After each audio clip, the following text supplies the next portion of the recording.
Hi everyone, welcome back to Munna vlogs. మన ఛానల్లో ఈ సచివాలయం రిలేటెడ్ వీడియో చేస్తున్నప్పుడల్లా కమెంట్ సెక్షన్లో పాపం సబ్స్క్రైబర్స్ ఎక్కువ శాతం మా మహిళా పోలీస్ గురించి కూడా ఒక వీడియో డెడికేట్ చేయండి అని చెప్పి చాలాసార్లు అడిగారు. ఈరోజు వాళ్ళ కోసమేనండి ఎక్స్క్లూసివ్ వీడియో రిలేటెడ్ మహిళా పోలీస్ మొత్తం వాళ్ళ ఆరిజిన్ స్టార్ట్ 2019 నోటిఫికేషన్ దగ్గర నుంచి ప్రెసెంట్ సినారియో మొత్తం వాళ్ళ వర్క్ నేచరు ఎలా ఉంది, ఈ ప్రమోషన్ ఛానల్లో వాళ్ళ ప్రోగ్రెస్ ఎంతవరకు అనేది మొత్తం డిస్కస్ చేద్దాం. ఇది మహిళా పోలీస్ లేదా గ్రామ మహిళా సంరక్షణ కార్యదర్శి అని రూరల్ ఏరియాస్లో గ్రామీణ ప్రాంతాల్లో అంటారు. అలాగే ward women and weaker section protection secretary అని చెప్పి అర్బన్ ఏరియాలో ఈ పట్టణ ప్రాంతాల్లో అంటారు. ఇద్దరికి కంబైన్డ్గానే నోటిఫికేషన్లో ఈ జాబ్స్ ఇచ్చారు. అది కూడా సుమారు 15,000 పోస్ట్తో నోటిఫికేషన్ ఇస్తే అర్హత కూడా ఎనీ డిగ్రీ, ఏ డిగ్రీతోనైనా ఈ జాబ్స్కి అప్లై చేయొచ్చు. ఇది ఎక్స్క్లూసివ్గా ఆడవాళ్ల కోసమే. అలాగే వీళ్ళ నేచర్ ఆఫ్ ద వర్క్ కూడాను 2 డిపార్ట్మెంట్స్తో లింక్ అయిందండి. ఒకవైపు వచ్చి హోమ్ డిపార్ట్మెంట్, రెండోది వచ్చి ఐసిడిఎస్, అదే స్త్రీ శిశు సంక్షేమ శాఖ డిపార్ట్మెంట్. వీళ్ళ ఎస్ఆర్ మెయింటైన్ చేస్తుంది కూడా, అంటే వీళ్ళ సర్వీస్ రికార్డ్స్ మొత్తం చూస్తుంది హోమ్ డిపార్ట్మెంట్. అది కూడా వీళ్ళ సర్వీస్ బుక్స్ అన్నీ జిల్లా ఎస్పీ కార్యాలయంలో ఉంటాయి. అంటే ఏ డిసిషన్ కానీ, అంటే దాంట్లో ఏం ఎంట్రీ రావాలన్న వీళ్ళ ప్రొబేషన్ డిక్లరేషన్ కానీ, వీళ్ళ ఇంక్రిమెంట్స్ కానీ, ఇంకా ఏ లీవ్ రికార్డ్స్ కానీ మొత్తం కూడాను జిల్లా ఎస్పీ కార్యాలయంలో ఉంటుంది. అలాగే మండల్ లెవెల్లో వీళ్ళ హెడ్ వచ్చి ఎస్ఐ గారు ఉంటారు. అంటే క్యాజువల్ లీవ్స్ ఇవ్వడం కానీ, లేదంటే ఈ మెడికల్ లీవ్స్ ఏదైనా ట్రాన్స్ఫర్ చేయాలన్నా మొత్తం ఎస్ఐ గారు త్రూ ప్రాపర్ ఛానల్ అయితే వెళ్తుంది. అసలు వీళ్ళ నేచర్ ఆఫ్ వర్క్ అంటే నోటిఫికేషన్ ప్రకారం అనుకుంది ఏంటంటే, ఈ విలేజ్ ఆర్ గ్రామీణ ప్రాంతాల్లో కానీ లేదా పట్టణ ప్రాంతాల్లో కానీ ఎక్స్క్లూసివ్గా విమెన్స్ పడుతున్న బాధలు కానీ, లేదా వాళ్ళని అప్లిఫ్ట్మెంట్ చేయాలన్న ఉద్దేశంతో గవర్నమెంట్ అయితే తీసుకొచ్చింది. అలాగే ఈ స్కూల్ పిల్లలు కానీ, ఈ అంగన్వాడీ రిలేటెడ్ చిన్నపిల్లల దగ్గర నుంచి కూడాను ఏంటంటే ఒక డెడికేటెడ్ ఒక ఎంప్లాయీ ఉంటే, అంటే వాళ్ళకి ఫాలోఅప్ చేయటం దగ్గర నుంచి వాళ్ళకి ఏమైనా ఇబ్బందులు, లేదంటే ఈ గృహహింస కానీ, ఈ చైల్డ్ మ్యారేజెస్లో కానీ, లేదంటే ఈ లేబర్ చైల్డ్ లేబర్లో కానీ, ఇలా అన్నిట్లో హెల్ప్ అవుతారన్న ఒక సదుద్దేశంతో అప్పటి ప్రభుత్వం అయితే ఈ పోస్ట్ నెట్ క్రియేట్ చేసింది. వీళ్ళు హోమ్ డిపార్ట్మెంట్ పరంగా అయితే ఈ station duties, Bandobast duties, next కొన్ని చోట్ల అయితే నైట్ డ్యూటీస్ కూడా వేశారని సమ్ ప్లేసెస్లో మనకు తెలిసింది. అలాగే ఎలక్షన్స్ డ్యూటీస్లో కూడా చాలా చురుగ్గా వీళ్ళు పాల్గొన్నారు. దీనికి తోడు అదనంగా ఈ ఎలక్షన్స్ రిలేటెడ్లో ఈ బైండ్ ఓవర్ కేసెస్ ఎవరి మీద అయితే ఉంటాయో వాళ్ళని ఫైండ్ అవుట్ చేయటం, ఆ డేటా ఇవ్వడం, అలాగే ఈ ఆటో వాళ్ళు ఉంటారు కదా, వాళ్ళని స్టేషన్కి లింకప్ చేస్తూ, అంటే ఏ ఫీడ్బ్యాక్ గవర్నమెంట్ నుంచి వచ్చినా అంటే గ్రౌండ్ లెవెల్లో విలేజెస్లో చేరవేసేయడానికి మహిళా పోలీస్ చాలా కీలకంగా వాళ్ళు చేశారు. దానికి తోడు ఈ ఫెస్టివల్స్ రోజు ఈ పెద్ద పెద్ద గుళ్ళ దగ్గర కానీ ఎక్కడికైనా అక్కడ డ్యూటీస్ కూడా చేసింది కూడా ఈ మహిళా పోలీసే. అంటే ఫేమస్ ఈ రిలీజియస్ ఒకేషన్స్ ఉంటాయి కదా అక్కడ. అలాగే ఈ వినాయక చవితి లేదంటే ఏదైనా మండపం పెట్టేటప్పుడు గ్రౌండ్ లెవెల్లో త్రూ మహిళా పోలీసే ఒక ఆర్డర్ రావాలన్నా, అంటే వాళ్ళ అప్లికేషన్ ఫార్వర్డ్ అవ్వాలన్నా కూడాను అది మహిళా పోలీస్ ద్వారానే. అంటే స్టేషన్ రిలేటెడ్ అంటే చాలా ప్రతి విలేజ్ నుంచి ఎగ్జాక్ట్ డేగా తెలుసుకోవటానికి మొత్తం మహిళా పోలీసులు చాలా కీలకంగా వ్యవహరించారు దీంట్లో. కానీ చాలామంది ఈ మిస్కన్సెప్షన్ కూడా ఏంటంటే, ఎక్కువ అపార్థం పడింది కూడాను మహిళా పోలీసు ఏం చేయటం లేదు అని చెప్పి పాపం. దాన్ని మనం చాలా ఈ డేటా తెలుసుకుంటున్నప్పుడు చాలా బాధ అనిపించింది. ఇంత చేస్తున్నా కూడా ఎలా అని చెప్పి.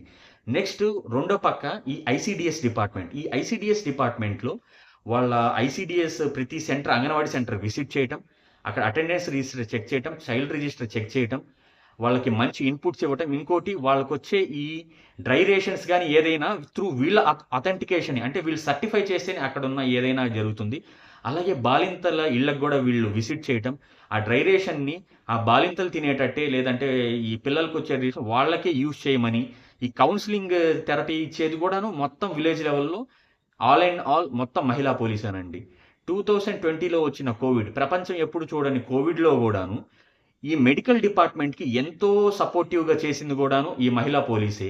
అంటే త్రూ సచివాలయం ఎంప్లాయీస్ ఎవరి డిపార్ట్మెంట్స్ వాళ్ళు చేస్తున్న కొద్దీ వీళ్ళు ఏంటంటే అదనంగా ఈ మెడికల్ డిపార్ట్మెంట్తో కూడా అనుసంధానంగా, ఎందుకంటే క్వారంటైన్ డ్యూటీస్ వేసి దాంట్లో నెక్స్ట్ ఈ యుఎస్ఏ నుంచి లేదంటే అబ్రాడ్ నుంచి వచ్చిన వాళ్ళు, వేరే రాష్ట్రాల నుంచి వచ్చిన వాళ్ళు విలేజెస్లో ఎప్పటికప్పుడు ఆ డేటాని కలెక్ట్ చేసింది కూడా మహిళా పోలీసే.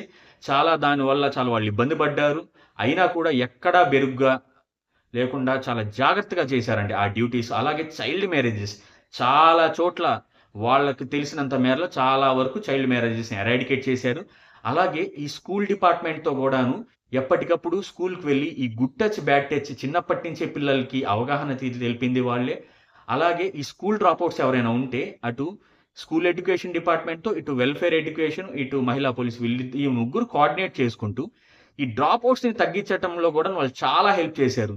సో ఇలా చూసుకుంటే అంటే దీనికి అదనంగా ఏదైనా ఈ విమెన్ రిలేటెడ్ ఏదైనా హెరాస్మెంట్ జరిగినా, ఏదైనా అక్కడ స్కూల్ పిల్లలకి ఇబ్బంది జరిగినా, కాలేజెస్ ఉంటే వాళ్ళ పరిధిలో అక్కడ ఏమైనా ఈవ్టీస్ అండ్ ర్యాగింగ్ జరిగినా క్షణాల్లో వాళ్ళకి ఈ స్టేషన్కి ఈ ఇన్ఫర్మేషన్ ఇవ్వడంలో కానీ, వాళ్ళని భయపెట్టే విషయంలో కానీ, ఈ అక్కడున్న ఆకతాయిలకి ఇలా చాలా విధంగా ఈ విమెన్ రిలేటెడ్ చాలా ఎక్సలెంట్గా వర్క్ చేయటం వల్ల ఏమో కానీ గవర్నమెంట్ ఫస్ట్ అసలు ప్రమోషన్ ఛానల్ ఇంట్రడ్యూస్ చేసిందే వీళ్ళ గురించండి.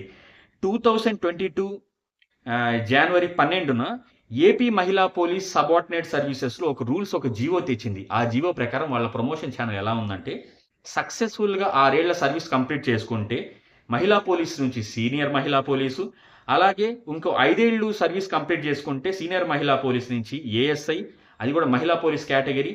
ఇంకో 5 ఇయర్స్ కంప్లీట్ చేసుకుంటే ఏఎస్ఐ నుండి ఎస్ఐ, అలాగే ఇంకో 5 ఇయర్స్ నాన్ గెస్టెడ్ ఇన్స్పెక్టర్ మహిళా పోలీస్. అంటే ఒక దిశ పోలీస్ స్టేషన్ అని ఉండేది అప్పట్లో. ఎక్స్క్లూసివ్గా వీళ్ళని ఆ ఛానల్లో ఇంట్రడ్యూస్ చేసేద్దామని చాలా ఒక మంచి ఉద్దేశంతో వచ్చారు.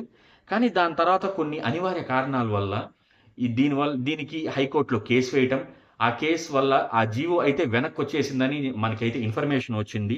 సో అక్కడితో ఆ ప్రమోషన్ ఛానల్ అయితే కథ అక్కడితో ఆగిపోయింది. దాని తర్వాత జూలై 20, 2023లో సాక్షాత్ డీజీపీ గారు ఏం చెప్పారంటే, వాళ్ళు అక్కడున్న లోకల్ ఎస్పీస్ కానీ ఇంకో వేరే ఆఫీసర్స్ని కానీ మహిళా పోలీసులకి జిఎస్డబ్ల్యూఎస్లో వర్క్ చేసే, అంటే అప్పట్లో జిఎస్డబ్ల్యూఎస్ అనేవాళ్ళు, ఇప్పుడు వచ్చి ఎస్సీఎస్డబ్ల్యూ డిపార్ట్మెంట్, మహిళా పోలీస్కి ఎటువంటి ఈ పోలీస్ డ్యూటీస్ వేయవద్దు, వాళ్ళకి పోలీస్ స్టేషన్లో రికార్డ్స్ రాయించాల్సిన అవసరం లేదు, బందోబస్త్ డ్యూటీస్ వేయద్దు, లా అండ్ ఆర్డర్ డ్యూటీస్లో వాళ్ళని ఇంక్లూడ్ చేయొద్దు, ఇది క్రాస్ చేసి ఎవరైనా ఆఫీసర్స్ చేస్తే వాళ్ళ మీద కఠినంగా శిక్షిస్తామని చెప్పి సాక్షాత్ డీజీపీ గారు, మన ప్రెస్ నోట్ కూడా ఉంది దాని రిలేటెడ్, అది హైకోర్టు కూడా ఇచ్చారు. దాని తర్వాత యాజ్ యూజువల్ ఎలక్షన్స్ జరిగాయి 2024లో. తర్వాత కూటమి ప్రభుత్వం వచ్చింది. కూటమి ప్రభుత్వం వచ్చిన తర్వాత ఈ సచివాలయ వ్యవస్థని ఈ గ్రేడింగ్ చేయాలని చెప్పి ఈ ఎంప్లాయీస్ అంటే 3 కేటగరైజేషన్ చేశారు. రీకేటగరైజేషన్ చేసిన తర్వాత ఎక్సెస్ ఎంప్లాయీస్, డెఫిసిట్ ఎంప్లాయీస్ అనే వచ్చింది. అప్పుడు ఎక్సెస్ ఉన్న ఈ మహిళా పోలీసుల్ని వీళ్ళని డెప్యుటేషన్ వేశారండి. జిఎస్డబ్ల్యూఎస్ 3 టైర్ సిస్టమ్ అని చెప్పి. ఇప్పుడు మీరు చూస్తే ఈ సచివాలయ వ్యవస్థ మండల్ లెవెల్లో కూడా ఉంది, ఎంపీడీ ఆఫీస్లో ఉంటుంది, అలాగే జిల్లా లెవెల్లో కూడా ఉంది. సో 3 టైర్ సిస్టమ్ని తీసుకొచ్చి వీళ్ళని దాంట్లో డెప్యుటేషన్ వేశారు. అలాగే విజన్ 2047 చంద్రబాబు గారు చాలా ఎక్స్క్లూసివ్గా తీసుకున్న విజన్ 2047 ఈ మన కాన్స్టిట్యుయెన్సీ లెవెల్లో అలాగే జిల్లా లెవెల్లో కూడాను అక్కడ టీమ్స్ ఒకటి ఏర్పాటు చేస్తే దాంట్లో కూడాను మహిళా పోలీసులను తీసుకోవడం జరిగింది. 1 ఇయర్ బ్యాక్ రీసెంట్గానే హోమ్ మినిస్టర్ అనిత గారైతే సాక్షాత్ ఒక ప్రెస్ స్టేట్మెంట్ అండ్ ఈ మీడియాతో ముచ్చటిస్తున్నప్పుడు ఈ మహిళా పోలీసుల్ని వాళ్ళ దగ్గర నుంచి విలేజ్ లెవెల్లో విల్లింగ్నెస్ లెటర్ తీసుకుంటాము ఆన్లైన్లో, అలా విల్లింగ్నెస్ లెటర్ తీసుకొని వీళ్ళని హోమ్ డిపార్ట్మెంట్లో కావాలా లేదంటే ఐసిడిఎస్ డిపార్ట్మెంట్లోకి వెళ్తారని వాళ్ళకి ఇష్టం ఉన్నట్టే తీసుకుంటాము, వాళ్ళని ఎక్సెస్గా ఉన్న ఈ ఎక్సర్సైజ్ అనేది 10 to 15 డేస్లోనే చేసి వాళ్ళ అర్హతకు తగ్గ ప్రమోషన్ ఖచ్చితంగా ఇస్తామని చెప్పి 10-15 రోజుల్లోనే ఇస్తామని చెప్పి ఈ ప్రెస్ స్టేట్మెంట్ ఇవ్వటం జరిగింది.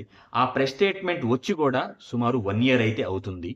అలాగే మనకు తెలిసిందే ఈ నవంబర్లో ఈ సచివాలయం రిలేటెడ్ ఈ ప్రమోషన్స్ మొత్తానికి గ్రూప్ ఆఫ్ మినిస్టర్స్ అధ్యక్షతన మన పవన్ కళ్యాణ్ గారు ఉన్నారు. దాంట్లో వీళ్ళ ప్రమోషన్ ఛానల్ వీళ్ళ డిపార్ట్మెంట్ కూడా వెళ్ళింది యాజ్ యూజువల్. ఇప్పటికి 2 మీటింగ్స్ అయితే జరిగాయండి. 2 మీటింగ్స్లో కూడా ఎక్కడ మహిళా పోలీస్ గురించి అయితే అసలు చర్చకైతే రాలేదు. ఇది చాలా బాధాకరం. ఇదే వీళ్ళు చాలా ఫీల్ అవుతుంది కూడా, ఎందుకంటే అన్ని రకాల డిపార్ట్మెంట్స్ టచ్ చేశారండి ప్రమోషన్లో. అట్లీస్ట్ ఆ కన్సిడరేషన్లో కూడా మనకి న్యూస్ వచ్చింది కదా. ఇప్పటికి సెకండ్ మీటింగ్లో కూడా ఎక్కడ మహిళా పోలీస్ గురించి అయితే రాలేదు. సో నెక్స్ట్ ఇంకో మీటింగ్లోనైనా కూడా వీళ్ళని ఏ డిపార్ట్మెంట్లో ఇంక్లూడ్ చేస్తారనేది తెలుసుకోవాలని వాళ్ళు ఎంతో ఉత్సాహంగా ఉన్నారు. ఎందుకంటే ఏ గవర్నమెంట్ ఎంప్లాయీ కూడా గాను ఒక సర్వీస్లో నెక్స్ట్ ఏమవుతామనేది తెలియాలండి. అది తెలియకపోతే ఆ చేస్తున్న వర్క్ కూడా ఇంట్రెస్ట్ రాదు. నెక్స్ట్ ఎటు వెళ్తుంది ఈ ఉద్యోగ భవిష్యత్తు అని ఒక చిన్న డౌట్ ఉంది. ఎక్కడైనా ఈ సర్వీస్ 6 ఏళ్లలో ఒక ప్రమోషన్ జనరల్గా తీసుకుంటారు. మొన్న ఈ సర్వేస్ రిలేటెడ్ ఈ కమిటీ తెలిపినప్పుడు కూడా కనీసం ఒక ఎంప్లాయీ తన జీవిత కాలంలో సర్వీసులో ఒక 2 ప్రమోషన్లు అయితే తీసుకోవాలని, ఎందుకంటే అది మ్యాండేటరీ అండి. అలా తీసుకోవాలంటే ఈ ఎక్సర్సైజ్ చాలా ముందుగా స్టార్ట్ చేయాలి. ఇలాంటి కమిటీ కానీ ఏదైనా రూల్స్ అండ్ రికమెండేషన్స్ తొందరగా వస్తే బాగుంటుంది అని చెప్పి వాళ్ళు తెలియజేశారు. మనకు తెలిసిన విషయం ఏంటంటే ఈ జిల్లా ఎస్పీ కార్యాలయం నుంచి అన్ని మహిళా పోలీసులకి త్రూఅవుట్ స్టేట్ విల్లింగ్నెస్ లెటర్ అయితే తీసేసుకున్నారు. అటు హోమ్ డిపార్ట్మెంట్, ఐసీఎస్ డిపార్ట్మెంట్. ఈ ఎక్సెస్ అయితే సక్సెస్ఫుల్గా కంప్లీట్ అయిపోయింది. నెక్స్ట్ వాళ్ళు వెయిట్ చేస్తుంది అసలు ఏ పే స్కేల్లో పెడతారు, నెక్స్ట్ వీళ్ళని తీసుకెళ్ళి ఏ డిపార్ట్మెంట్లోకి వెళ్తారు. ఆ ఛానల్స్ ప్రమోషన్ ఛానల్ గురించి ఒక పక్క అయితే, ఇంత చేస్తున్నా కూడా కేవలం మేము జెరాక్స్లు తీసుకుంటున్నామని చాలా చులకనగా కూడా చాలామంది మాట్లాడుతున్నారు అని చెప్పి వాళ్ళ బాధ. ఎందుకంటే ఇది చాలా మిస్కన్సెప్షన్ అండి. వీళ్ళ డేటా తీసుకుంటున్నప్పుడు, కలెక్ట్ చేస్తున్నప్పుడు ఇంత వర్క్ చేస్తున్నారు కదా. అంటే ఎక్కడైతే ఈ డిజిటల్ అసిస్టెంట్ కానీ లేదంటే వెల్ఫేర్ అసిస్టెంట్ కానీ పోస్ట్ వ్యాకెంట్ ఉంటే వాళ్ళు సక్సెస్ఫుల్గా ఆ 2 డిపార్ట్మెంట్లో కూడా వాళ్ళు చేశారండి ఇన్ఛార్జ్గా. ఇది ఎవరికి కనిపిదా? మేము ఇంత వర్క్ చేస్తున్నా కూడాను మా మీద ఇంత ఒక చులకన భావమా అని చెప్పి వాళ్ళు బాధపడటం. అంటే ఏదైనా సర్వీస్ రిలేటెడ్ మ్యాటర్స్ వచ్చినా కూడా వీళ్ళ ఏదైనా మొత్తం నేను ఇందాక చెప్పినట్టు ఈ జిల్లా ఎస్పీ కార్యాలయంలో ఉంటాయి. అంటే వీళ్ళు ఒక చిన్న ప్రొసీడింగ్ తెచ్చుకోవటం అంత ఈజీ కాదండి. మిగతా వాళ్ళందరికీ ఏంటంటే సర్వేస్ కూడాను వాళ్ళ జిల్లా ఆఫీసులోనే ఉంటుంది. నెక్స్ట్ వీళ్ళకి కూడాను అంటే మండల్ లెవెల్లో కానీ ఆ డివిజనల్ లెవెల్లో ఉంటే ఏంటంటే కొంచెం యాక్సెస్ ఈజీగా ఉంటుంది. మనకు తెలిసిందే కదా, హోమ్ డిపార్ట్మెంట్లో ఒక వర్క్ అనేది వాళ్ళకి 24/7 వర్క్ చేసే డిపార్ట్మెంట్ కదా. అక్కడి నుంచి ప్రొసీడింగ్స్ అంటే తెచ్చుకోవటం కూడా కొంచెం కష్టమైన విషయం. ఎక్కువ అని కాదు కానీ అంటే ఏదైనా కొంచెం యాక్సెస్ తక్కువ ఉంటుంది. అదొకటి. రీసెంట్గా జరిగిన ట్రాన్స్ఫర్స్లో కూడా పాపం ప్రకాశం డిస్టిక్ ఈ మహిళా పోలీస్కి అయితే అసలు ఈ ట్రాన్స్ఫర్స్ కూడా జరగలేదు. అంటే అది ఆ ఇన్ఫర్మేషన్ అయితే మన బయటికి రాలేదు. కానీ ఇలా చాలా కూడా అంటే విషయాల్లో మేము ఇబ్బంది పడుతున్నాము. కానీ సక్సెస్ఫుల్గానే గవర్నమెంట్ ఇస్తున్న అన్ని రకాల సర్వేల్లో, పెన్షన్ డ్యూటీస్లో, రీసెంట్గా ఈ బిఎల్ఓ డ్యూటీస్ కానీ, రేపు వచ్చే జనాభా లెక్కల డ్యూటీల్లో కానీ ఎక్కడ మేమైతే గవర్నమెంట్కి వ్యతిరేకంగా ఉండము. ఎందుకంటే గవర్నమెంట్ కోసమే పనిచేస్తుంది, ప్రజల కోసమే పనిచేస్తుంది. ఎందుకంటే సిటిజన్ ఫస్ట్, ఫ్యామిలీ నెక్స్ట్ అనే కాన్సెప్ట్లో ప్రభుత్వ ఉద్యోగి ఎప్పుడూ ఉంటాడు. దాంట్లో మేమేమీ సపరేట్ కాదని మహిళా పోలీసులు ఎప్పుడు మనకు చెప్తున్నారు. ఈ వీడియో వాళ్ళ కోసం చేశాము. మీకు కూడా ఏమైనా ఈ ఇన్పుట్స్ ఈ వీడియో గురించి నచ్చితే లైక్ చేయండి, షేర్ చేయండి. అలాగే వీడియోకి హైప్ చేయటం మాత్రం మర్చిపోవద్దు. మన ఛానల్లో చాలా మంచి కంటెంట్ ఉంది. ఆ కంటెంట్ నచ్చితే ఛానల్ని సబ్స్క్రైబ్ చేసుకోవటం మాత్రం మర్చిపోవద్దు.